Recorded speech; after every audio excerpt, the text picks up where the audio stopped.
سلام، من مبینم. خوش اومدید به این پادکست.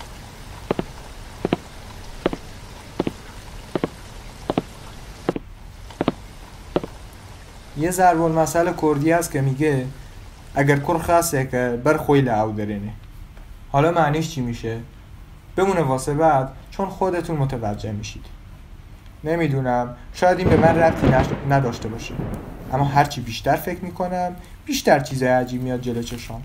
فاجعه آمریکا رو که همه داریم میبینیم. یارو خودشو پاره کرده تا خونه خریده، یا بعد از چند 10 سال آرزوی بازیگری به شغل مورد علاقش رسیده. الان آرزوهاش، یا بهتر بگم همونایی که بهش رسیده، جلو چشاش داره پودر میشه. دیشب توی یکی از کانال‌های تلگرام دیدم یارو فیلم آمریکایی رو گذاشته، بعدش هم زیرش نوشته این بود آمریکا، اینا که دارن با آب استخرشون آتیش خونه رو خاموش میکنن. گربه دستش به گوش نمیرسید، میگفت بیف بیف بومیده. شبینه که من برم رو شعرهای فردوسی نظر بدم. این به کنار، خدایی چند روزیه، یا بهتر بگم چند ماهیه، انگار رو زمین فلفل سیاه ریختن. اسرائیل پاچه فلسطین رو گرفته، ایران پاچه اسرائیل. یارو داشت تو سخنرانی ترامپ رو میکشت، الان هم لس آنجلس با اون همه عظمت داره پودر میشه. و چندها مثال دیگه. قضاوت رو میسپارم به عهده شما. نمیدونم تا بحث فلسطین و آدماش میشه هم میریزن تو اینترنت و از بچهای بدبختش میگن، ولی انگار آمریکایی‌ها تو سن 30 سالگی به دنیا میان. تا بحث جنگل‌های اروپا میشه کوالاها میشن سوژه اینستاگرام، ولی انگار لس آنجلس فقط سوسک داره. شب و روز داریم دم از برادری و برابری میزنیم. الانم اینور خودمون به چخ رفتیم، کسی بگه خرت چند. انقدر پیگیر آمریکا و فلسطین و اسرائیلیم که اگه پیگیر خودمون بودیم الان حال و روزمون این نبود. میگیم بچه‌های فلسطین بدبختن، خودمون اینور تو سیستان و بلوچستان یه تکه نون نیست بذاریم کف دست بچه‌مون. میگیم آمریکا سوخته، خودمون هر سال توی آتش سوزی‌های جنگل‌های کردستان چندین بزرگمرد رو از دست دادیم. کسی هم نیست بگه خرتون چند. این همه از اون سر دنیا اومدم که اینو بگم.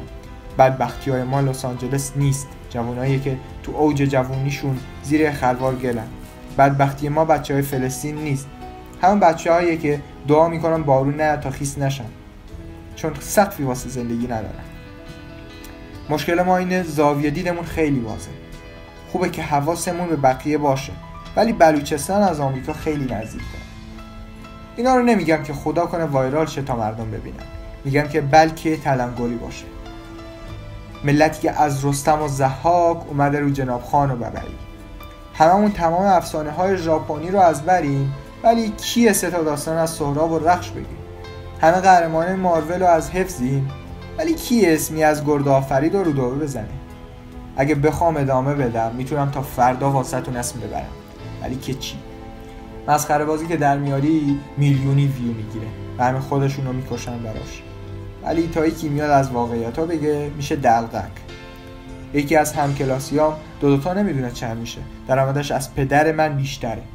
چرا؟ چون تو اینستاگرام مردم مسخره بازیاشو از حفظن. پسر جلو دوربین حرفایی میزنه که من تو تنهایی خودم هم نمیتونم بگم. شاید بگین اینم یه هنره، ولی هر چی نگاه میکنم این هنر رو فقط ما ایرانی‌ها داریم. پسری که بجز کتابای مدرسه نوشته دیگه تو عمرش ندیده، انتظار بیش از این ازش نمیره. قرار نیست همه فیلسوف باشن، ولی به این معنی نیست که هیچی هم ندونن. الانم نمیخوام گارد بگیرم، ولی همه اینا داره ازم میریزه.